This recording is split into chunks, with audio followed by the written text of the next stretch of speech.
مال آ رہا ہے، مال جا رہا ہے، چل رہا ہے، اور جو بلو اکانومی کانسیپٹس ہیں ان کے اوپر جو گلوبلی اب لوگ جس کے اوپر بات کرتے ہیں اس کے اوپر کوئی زیادہ خاص توجہ دی نہیں گئی۔ پرائم منسٹر صاحب نے یہ جو سال ہے 2020، اس سال کو شروع میں the year of blue economy declare کیا تھا، لیکن کیونکہ کووڈ آ گیا تو ہم اس کا ایک آفیشیل لانچ نہیں کر سکے، لیکن ہم نے اپنا کام جاری رکھا۔ یہ جو میری ٹائم سیکٹر ہے اور یہ جو میری ٹائم منسٹری ہے، یہ انٹرسٹنگلی بہت ساری اور منسٹری سے ڈائریکٹلی ریلیٹڈ ہے، اور جیسے کہ منسٹری آف انڈسٹریز ہو گئی، کیونکہ انڈسٹریز لگتی پورٹس کے اوپر ہیں، جیسے port Qasim is an industrial port, دنیا بھر میں آپ دیکھتے ہیں انڈسٹری پورٹ کے ساتھ لگتی ہے، تو منسٹری آف انڈسٹریز سے ریلیٹڈ قریب ہے۔ منسٹری آف پیٹرولیم سے ریلیٹڈ ہے، بیکاز جتنا بھی پیٹرولیم ہائیڈرو کاربن آتا ہے پاکستان میں، چاہے وہ LNG ہو، چاہے فرنس آئل ہو، چاہے مو گیس، جو بھی پیٹرول تیل آتا ہے سب کو ساری مینیج کرنی پڑتی ہیں، اور FBR سے بھی ریلیٹڈ ہوتی ہے، کیونکہ کسٹمز 95% آپ کی جو ٹریڈ ہے پاکستان کی وہ ان بندرگاہوں سے ہوتی ہے، تو کسٹمز کی بھی وہاں ہر جگہ ڈیسک ہوتی ہے، اور زیادہ سے زیادہ کلیکشن جو کسٹمز کرتی ہے وہ کرتی ہے ہمارے پورٹ سے۔ اور سب سے زیادہ ضروری جو ہے ان سب میں وہ ہے ministry of commerce. Ministry of commerce اس لیے کیونکہ منسٹری آف کامرس جو اکانومی کی ڈائریکشن ہے کسی بھی ملک کی، وہ کامرس نے سیٹ کرنی ہوتی ہے، کیونکہ کامرس یہ ڈیسائیڈ کرتی ہے کہ کس چیز کو کی برآمدات بڑھانی ہے، کس چیز کی امپورٹ یا ایکسپورٹ میں کیسے رکھنا ہے، ڈیوٹی سٹرکچر کیا ہے۔ تو میں سب سے پہلے تو بیفور آئی اناؤنس کرنے سے پہلے کہ جو ہماری نئی شپنگ پالیسی ہے اس میں جو خاص چیزیں ہیں اور ہسٹوریکل چیزیں ہیں، میں بہت ہمبل ہوں اور بہت شکر گزار ہوں رزاق داؤد صاحب کا، کہ رزاق داؤد صاحب نے اس پالیسی کو پائے تکمیل تک پہنچانے میں، اس پالیسی کی فریم ورک کو فائنل کرنے میں ہماری حد سے زیادہ مدد کی ہے، اور ان کی جو ایکسپرٹیز ہیں کامرس میں اور بزنس میں، اس سے ہمیں بہت بڑا ایڈوانٹیج ملا ہے، اور انہوں نے ہمیں بہت ساری ایسی ٹپس دیں، اسٹریٹجک ٹپس دیں، جس کی وجہ سے یہ پالیسی کو ہم فریم کر سکیں۔ تو رزاق صاحب thank you very much once again. اور ہماری بہت ریگولر میٹنگز ہوتی ہیں، اور جو آگے بھی گوادر کا بھی جو ایک پلان بنا ہے بڑا، صبح بھی انفیکٹ ہماری میٹنگ ہوئی کہ گوادر، کیونکہ وہ گوادر پورٹ سٹی ہے، گوادر از اے پورٹ سٹی، جیسے کراچی ایک پورٹ سٹی تھا، جیسے دنیا میں بڑی بڑی پورٹ سٹیز ہوتی ہیں، تو وہ اصل میں پورٹس چلاتی ہیں شہر۔ ہمارے یہاں یہ کانسیپٹ تھا کہ شہر پورٹ چلا رہے تھے۔ دنیا بھر میں اگر آپ دیکھیں جو بڑے بڑے پورٹس ہیں ان کا شہر کی ڈیولپمنٹ میں بہت بڑا حصہ ہوتا ہے۔ آپ دبئی دیکھ لیں، یہ بالکل کنٹمپریری ہمارے سامنے پچھلے 20-25 سال میں دبئی کھڑا ہو گیا، اس سے بھی کم میں۔ جب جبل علی پورٹ بنا تھا تو اس کو وائٹ ایلیفنٹ کہا جاتا تھا، لیکن اصل میں وہ جبل علی پورٹ ٹرانزٹ پورٹ بنا، پھر وہاں انڈسٹری لگنا شروع ہوئی، اور وہ پھر پوری جو بیلٹ ہے، even the real estate belt, جو جیسے نخیل نے پام بنایا اور وہ ایمار نے مرینا بنایا، وہ سارا جو دبئی آپ دیکھتے ہیں اس میں پورٹ کا بہت بڑا رول رہا ہے، بیکاز وہ ریئل اسٹیٹ پورٹ کی تھی اور بہت انہوں نے ساتھ سے انویسٹمنٹ کرتی گئی۔ میں جی ذرا اس شپنگ پالیسی کے بارے میں آپ کو بریف کر دوں۔ جب 1972 میں نیشنلائزیشن ہوئی پاکستان کی ساری انڈسٹریز کی، تو اس میں شپنگ انڈسٹری بھی نیشنلائز ہو گئی۔ جو پاکستان جب بنا تو پاکستان کے پاس جہاز نہیں تھا، جب جہاز نہیں تھا تو قائد محمد علی جناح نے، میں کہا تو تاریخی پس منظر دے رہا ہوں، ایک بڑے مشہور تھے بزنس مین بھی تھے عزیز کاوزی صاحب، ان کے والد کو فون کر کے کہا کہ جی ہمیں جہاز ہونے چاہیے۔ اس وقت رجسٹری جہاز کی صرف ہوتی تھی بامبے اور کلکتہ میں، کراچی پورٹ میں نہیں ہوتی تھی۔ تو جو پہلا جہاز جو پاکستانی فلیگ رجسٹر ہوا تھا، جو کاوزیز نے کرایا تھا، اس کا نام فاطمہ تھا، جو کہ غازی کی جو بہن تھی ان کے نام پہ رکھا۔ تو وہاں سے گیم شروع ہوئی، پھر 1972 میں سارا کچھ نیشنلائز ہو گیا۔ اس کے بعد سے دوسری انڈسٹریز ڈی نیشنلائزیشن کے بعد بہت ساری انڈسٹریز کھڑی ہو گئیں، لیکن یہ شپنگ انڈسٹری سوائے PNSC کے پاکستان میں وہ دوبارہ بلڈ نہیں ہو سکی، اور جو بھی پاکستانی جہاز اون کرتے تھے یا آج بھی جو پاکستانی جہاز اون کرتے ہیں وہ پاکستان میں رجسٹر نہیں کراتے، مانے وہ پاکستان فلیگ کیریئر نہیں ہوتے. بزنس مین پاکستانی ضرور ہوتے ہیں، نیشنلٹی بھی پاکستانی کی ہوتی ہے، لیکن وہ بزنس دبئی میں رجسٹر ہوا ہوتا ہے اور جہاز ان کے پیناما میں یا بی وی آئی میں ادھر ادھر رجسٹر ہوتے ہیں، کیونکہ وہ فلیگ آف کنوینئنس کہلاتا تھا. تو ہم نے اس کے اوپر بڑا سوچ بچار کی. جب میں منسٹر بنا تو رزاق بھائی کے پاس میں گیا اور میں نے ان سے کہا کہ سر، اس وقت رضوان صاحب جو اب سیکرٹری میری ٹائم ہے وہ پی این ایس سی کے چیئرمین تھے، تو ہم نے ڈیٹا جب اکٹھا کیا تو پتہ چلا کہ ہم تقریباً $5 بلین یا اسے تھوڑا زیادہ $5 بلین سے زیادہ فریٹ میں خرچ کر رہے ہیں امپورٹ بل پہ، کیونکہ ہمارے اپنے جہاز نہیں تھے. تو جو آپ مال خریدتے ہیں اس پہ جو فریٹ بھرتے ہیں آپ جو وہ آپ ڈالر میں بھرتے ہیں، کیونکہ وہ شپ باہر کے ہیں، ساری شپنگ کمپنیز باہر کی ہیں. اور پی این ایس سی کا شیئر 5% یا اس سے کم تھا، اور پی این ایس سی زیادہ پاکستان کا جو آئل کا کارگو تھا وہی اسی کو چیز کر رہی تھی.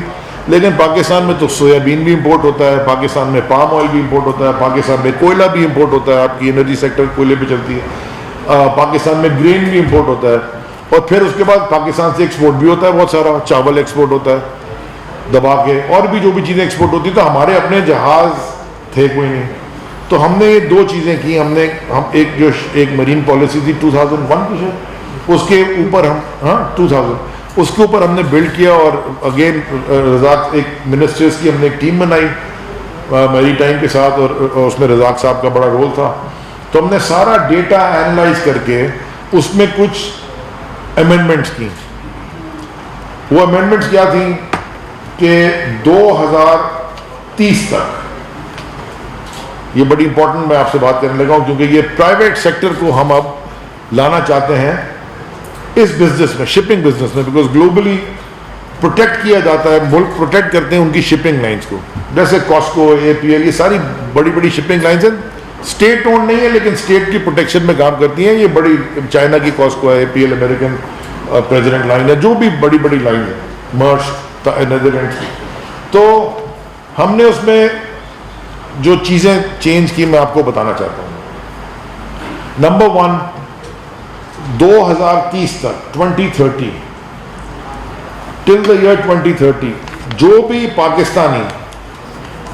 پاکستان کی شپنگ کمپنی رجسٹر پاکستان میں کرے اور پاکستان میں جہاز لا کے پاکستان کا فلیگ کیریئر بنے، مانے جہاز پاکستان میں رجسٹر ہوگا، اس کی جو نمبر پلیٹ ہوگی وہ پاکستانی لگی ہوگی، اس کو 2030 تک جہاز کے اوپر کوئی کسٹمز ڈیوٹی نہیں ہوگی. آج بھی نہیں ہے نا، کیونکہ جہاز آ نہیں رہا تو کوئی اس وقت کہ ہم کوئی اسٹیٹ سے کوئی چیز لے رہے ہیں، کبھی بھی کوئی جہاز آ تو رہا نہیں ہے تو کسٹم ڈیوٹی تو ویسے بھی کلیکٹ نہیں ہو رہی. تو لیکن ہم کو انسینٹیوائز کرنے کے لیے کوئی کسٹم ڈیوٹی نہیں ہوگی، نمبر 1. دوسری چیز، اس کے اندر اس جہاز کی انکم پہ کوئی ٹیکس نہیں ہوگا، انکم ٹیکس ایگزمپشن ہے اس پہ، اور جہاز پہ سیلز ٹیکس ایگزمپشن بھی ہے. اور جو تیسری سب سے امپورٹنٹ چیز ہے، چوتھی سب سے امپورٹنٹ چیز ہے، وہ ہے فرسٹ برتھنگ رائٹ. اس کا کیا مطلب ہوتا ہے ہم عام زبان میں، کہ جب جہاز آتے ہیں، سمجھے 3 جہاز آ گئے اور تینوں میں پام آئل ہے، تو کون سا جہاز پہلے لگے گا؟ بائی دا وے یہ بھی ایک کرپشن کی بڑی داستان رہی ہے، کیونکہ اوپر پورٹ کے اوپر جو ایک آدمی ڈیسائیڈ کرتا تھا کون سا جہاز لگے گا، وہ پہلے ڈیل کر لیتا تھا کہ آپ کا جہاز لگانے کے لیے یہ ہماری ڈیل ہونی، وہ ہم نے ختم کر دیا. تو ہوتا یہ ہے کہ جو جہاز پہلے لگ جاتا ہے اس کا ڈیمیج جو کم ہوتا ہے. جو جہاز پانی میں کھڑا انتظار کر ہوتا ہے وہ $15,000 سے لے کے $50,000 سے بھی زیادہ، ڈپینڈنگ آن دا ویسل کے سائز پر، کارگو پہ اور فریٹ پہ، وہ پر ڈے کا ڈیمیج اس کو لگ رہا ہوتا ہے. میں بات کر رہا ہوں جو ڈیمیج لگتا ہے جب جہاز اگر آ جائے. جی جی جی نہیں، کارگو تو جو ڈیوٹی ہوگی وہ تو لگے گی نا. میں سوال کے جواب دے دوں گا، میں ختم کر دوں اس کے بعد سر. تو وہ برتھنگ جو ہم نے اب یہ کیا ہے کہ پاکستانی فلیگ کیریئر جو ویسل ہوگا اس کو پاکستان کے پورٹس پہ فرسٹ برتھنگ رائٹ ہوگا. اس کا مطلب یہ کہ ایک جہاز آ گیا جس کا فورن فلیگ ہے اور ایک آ گیا وہی کارگو لے کے جس کا پاکستانی فلیگ ہے, تو پاکستان فلیگ والے کو ہم پہلے برتھنگ رائٹ دیں گے. ہم انسینٹیوائز یہ کرنا چاہتے ہیں, اور یہ دوسرے ممالک میں بھی ہوتا ہے. جتنے بھی ممالک اگر آپ پڑھیں وہ سارا یہ ڈیلوائٹ کی ایک پوری ہم نے اسٹڈی کروائی ہے, اس میں سارا ڈیٹیل ہے, وہ بھی ہم کر دیں گے پبلک اپنی ویب سائٹ پہ. تو وہ سارے کے سارے دنیا میں ممالک ہوتا ہے. اور جو آخری بڑی اچھی چیز تھی وہ یہ تھی کہ ایک چیز ہوتی ہے گروس ٹنیج, جی آر ٹی جسے کہتے ہیں, گروس ٹنیج ٹیکس. وہ پی این ایس سی $1 پر ٹن دیتی ہے. حالانکہ اگر پی این ایس سی کے سارے جہاز کا ٹنیج آپ ایڈ کر لیں تو وہ 8.5 لاکھ تقریباً بنتا ہے جی آر ٹی.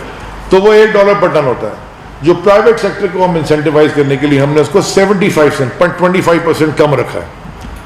اس سے جو یہ انسینٹیوز ہم نے اس لیے دیے کہ سب سے پہلے جو بڑا کام ہوگا کہ وہ جو ہماری جو پریشر ہے فورن کرنسی پہ وہ کم پڑے. کیونکہ ان سب انسینٹیوز کے بعد صرف ایک کنڈیشن ہے کہ وہ جو فریٹ چارج کریں گے وہ روپے میں چارج کریں گے, وہ فورن کرنسی میں چارج نہیں کریں گے. جیسے پی این ایس سی اگر پی ایس او کا تیل لے کے آتی ہے تو جو فریٹ پی ایس او کر دیتا ہے اگر وہ ایف او پی خریدتی ہے وہ روپے میں چارج کرتی ہے, ڈالر میں نہیں کرتی. تو جتنے بھی پرائیویٹ انٹرپرائز آنا چاہتی ہیں وہ فریٹ صرف روپے میں چارج کریں گے, فورن کرنسی میں نہیں.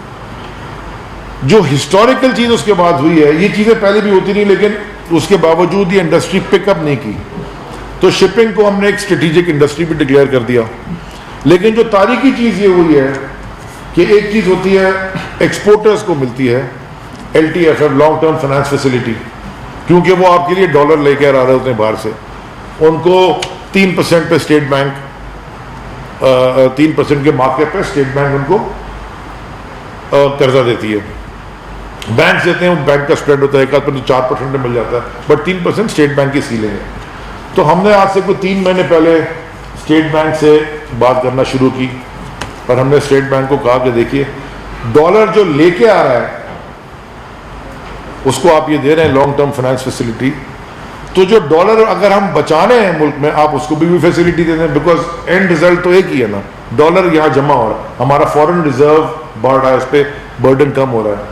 تو آفٹر لاٹ آف آگے پیچھے اسٹیٹ بینک کے ساتھ نیگوسیشن اور جو بھی ٹرمز اینڈ کنڈیشنز طے کرنے کے بعد یہ تاریخ کی بات یہ ہوئی ہے کہ پاکستان میں, اینڈ اگین میں شکریہ ادا کرنا چاہوں گا رزاق گل کا, کیونکہ اصل میں یہ آئیڈیا ان کے پاس سے آیا تھا اور انہوں نے ہمیں ایک ہنٹ دی اور ہم نے اس کے اوپر کام کیا. اور میری ٹیم رضوان صاحب اور ایڈیشنل سیکرٹری ہمارے نادر صاحب بڑی دن رات لگ کے کہ اسٹیٹ بینک نے اب شپنگ کو بھی لانگ ٹرم فائنانس فیسلٹی دینے کی اجازت دے دی ہے. اس کا مطلب یہ ہوگا کہ, اور یہ ہم آپ کو, یہ ہماری جو ٹیم ہے ادھر میں سارے جتنے لوگ ہیں ہم آپ کو وہ اسٹیٹ بینک کا لیٹر بھی دے دیں گے اور شپنگ پالیسی بھی دے دیں گے کہ اب آپ جہاز بھی خریدنے جائیں تو اس میں لکھا ہوا شپس اینڈ ویسلز, تو چاہے وہ ٹگ بوٹ ہو, چاہے وہ ڈریجر ہو, چاہے وہ کارگو ویسل ہو, چاہے وہ فشنگ ویسل ہو. یہ رضوان بھائی نے کہہ دیا, یہ ایک آخری اچھی چیز میں کہ آپ اوپر رکھنی تھی چہری, کہ ماہی گیروں کو ہمارے کیا فائدہ ہوگا وہ بھی میں آپ کو بتاتا ہوں. اس جتنی بھی ویسلز ہیں یہ ان کو صرف 3% کے اوپر they can borrow money. Of course they have to go, بینکوں کے پاس جائیں گے اور کہیں گے کہ اسٹیٹ بینک کی فیسلٹی ہے. اس کا اثارو اسٹیٹ بینک نے ہمیں ایشو کر دیا, یہ ہم آپ کو بھی شیئر کر دیں گے. اس میں جو سب سے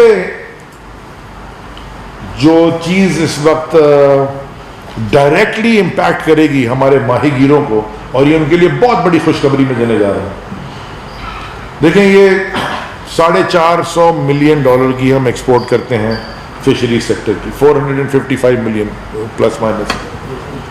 پوٹینشیل پاکستان کا 2 بلین سے بھی زیادہ کا ہے.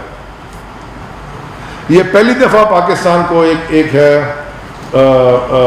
انفو فش جو ڈیٹا اینالائز کرتی ہے, پہلی دفعہ پاکستان کو یا دوسری دفعہ شاید تاریخ میں اس کی چیئرمین شپ بھی ملی ہے, اور سیکرٹری میری ٹائم اس کو جو انفو فش کی جتنے 13 ممالک 12 ممالک جو ہیں ان کو وہ چیئر کرتے ہیں. یہاں ڈیٹا اینالائز ہوتا ہے. اب ہم 50% سے اوپر ہم چلے گئے. ہم جب اسی کے اندر ہم نے اپلوڈ کر دیا IOTC ہے انڈین اوشن ٹونا کمیشن, کیونکہ پاکستان میں ٹونا بڑا ہے, یہاں سے ٹونا بڑا اسمگل ہو جاتا ہے بار بار. پہلی دفعہ اس کا کنونشن ہم نے پچھلے سال کراچی میں کروایا تھا, یہ کووڈ سے پہلے ہم شروع ہو گئے تھے اس کام. تو اس جو پاکستان کا جب ہم آئے تھے تو ڈیٹا 3-4% ڈیٹا ویریفائی ہوتا تھا, اب ہم نے 50% کا مارکر کراس کر لیا ہے. تو اس میں جو سب سے مزے کی چیز ہے جو ماہی گیروں کے لیے خاص طور پہ, کیونکہ ہماری کے پی ٹی ہے, کے پی ٹی کے ساتھ بیاری اور وہ جو آئلینڈز ہیں, بابا بیٹ آئلینڈ, وہاں سارے ہمارے ماہی گیر کمیونٹی, اور کبھی ان کے اوپر کوئی بھی کسی نے بھی آ کے ان کے مسئلے سمجھے نہیں, سنے نہیں, اور فشری سیکٹر تباہ ہو گیا.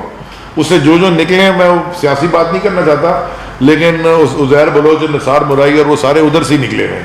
وہ سارے فشریز 18ویں ترمیم کے بعد وہ صوبوں کے پاس چلے گی, وہ ساری یہ چیزیں بڑی مزے کی وہیں سے نکلی ہیں, اس پہ بات نہیں, لیکن میں صرف بتانا چاہتا ہوں. اس سے جو سب سے بڑی چیز ہوگی وہ جو ماہی گیر سیکٹر ہے ہمارا, ان کے لیے بھی یہ فیسلٹی اویلیبل ہوگی, تو وہ اپنے آپ کو اپ گریڈ کر سکیں گے. کیونکہ اگر چائنا کا, کوریا کا, جاپان کا وہ جو فشنگ ویسل آتا ہے وہ تو فلوٹنگ,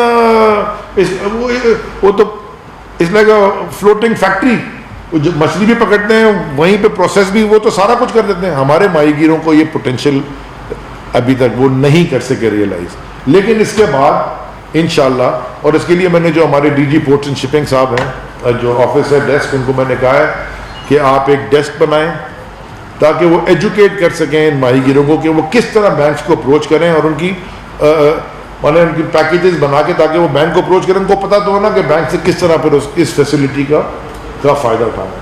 تو وہ D G ports and shipping انشاءاللہ with in the next month, 6 ہفتے کے اندر وہ ایک ڈیسک تیار کر دیں گے, بندے آئیڈینٹیفائی کر دیں گے تاکہ وہ پھر بینکس کے ساتھ ان کو ہیلپ کر سکیں پروسیسنگ میں.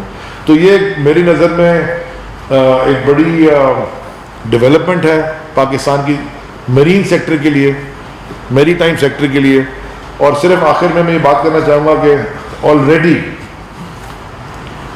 جو بڑے بڑے امپورٹرز ہیں ان کے ساتھ میں پچھلے 1.5 سال سے بات کر رہا ہوں کہ جی شپنگ پالیسی, کیونکہ شپنگ پالیسی ہم 2019 میں ہم نے ای سی سی سے اپروو کرائی, پھر کیبنٹ سے اپروو کرائی, اور اس فائنانس بل کا حصہ بن گئی ہے, تو وہ تو کلیئر ہو گیا.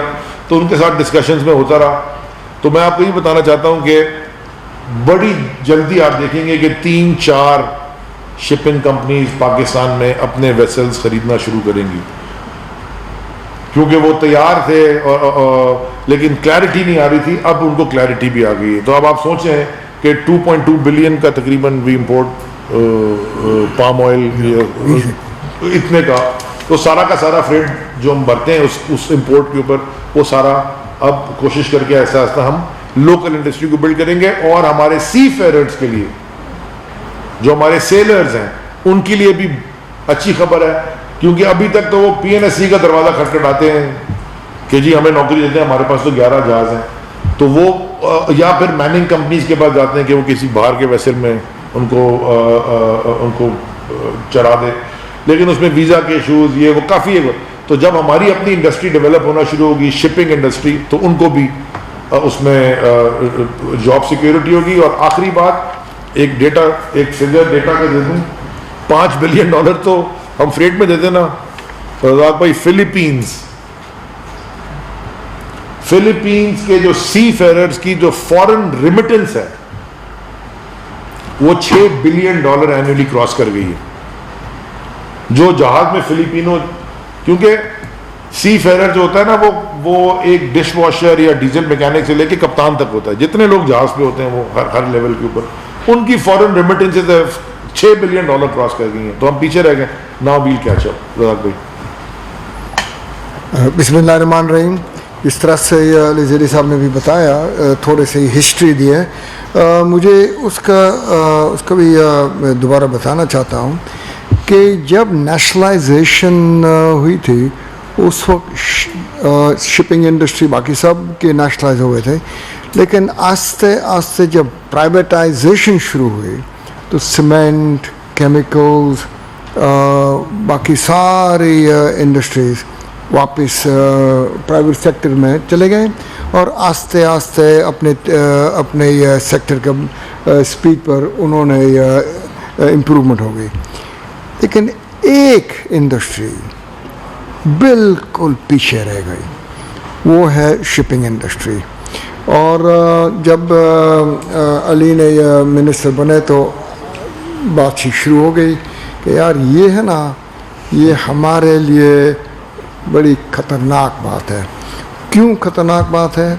کہ دیکھیں شپنگ انڈسٹری، ایک ملک کے پاس شپنگ انڈسٹری نہ ہو تو کوئی ایمرجنسی آ گئی تو کیا کریں گے؟ باہر کی شپس تو نہیں آئیں گے، تو پھر ہم لوگ کیا کریں گے؟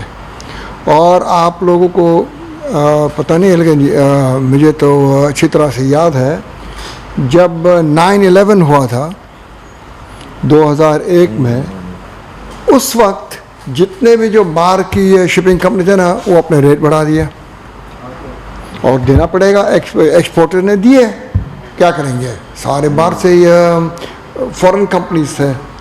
تو یہ ہے نا، یہ ایک ملک کے لیے ٹو بی ہاسٹیج یہ اچھی بات نہیں ہے. تو نہ یہ بھی پالیسی بن گئی ہے اور انشاءاللہ ہمارے اپنی شپنگ انڈسٹری بڑھے گی. تو میں تو بہت امید رکھتا ہوں کہ انشاءاللہ ہماری شپنگ انڈسٹری امپروو ہوگی. ایک اور چیز ہے کہ شپنگ انڈسٹری اور ہمارے ٹریڈ پالیسیز بالکل انٹرٹوائنڈ ہے. جس طرح سے ابھی علی نے بتایا کہ کامرس کے ساتھ تو بالکل ٹائی ان ہوتا ہے. میں ایک چھوٹا سا ایگزامپل دوں. ہمارے پاس شپنگ انڈسٹری آ جائے، چھوٹے ویسلز، بڑے ویسلز. نہ ہم لوگوں نے ایک اور پالیسی لے کے آ رہے ہیں، it is called transshipment policy. Pakistan میں آج تک ٹرانس شپمنٹ کی